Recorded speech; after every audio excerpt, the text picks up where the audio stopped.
This channel does not promote any violent, harmful, or illegal activities. All content provided by this channel is meant for an educational purpose only. Top quality और consistent performance के लिए सिर्फ silver pump नाम याद रखना।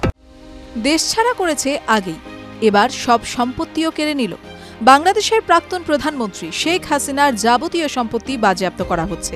শুধু তিনিই নন, তার বোন রেহানা, ছেলে জয় ও মেয়ে পুতুলের নামে বাংলাদেশে থাকা যাবতীয় সম্পত্তি বাজেয়াপ্ত করার নির্দেশ দিয়েছে সে দেশের আদালত। প্রথম আলোর প্রতিবেদন অনুযায়ী শেখ হাসিনা ও তার পরিবারের সদস্যদের নামে থাকা জমি, বাড়ি, ক্রোক বাজেয়াপ্ত করার নির্দেশ দিয়েছে আদালত।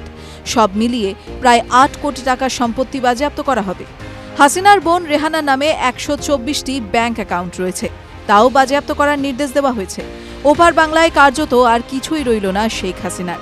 রেহানার কন্যা টিউলিপ সিদ্দিকী, যিনি ব্রিটেনে সাংসদ পদে ছিলেন, তার ওপরেও নিষেধাজ্ঞা আরোপ করা হয়েছে। গুলশানে থাকা তার সম্পত্তিও বাজেয়াপ্ত করা হচ্ছে। ধানমন্ডিতে সুধা সদনও বাজেয়াপ্ত করা হচ্ছে। জানা গিয়েছে, বাংলাদেশের দুর্নীতি দমন কমিশনের মামলায় আদালত এই নির্দেশ দিয়েছে।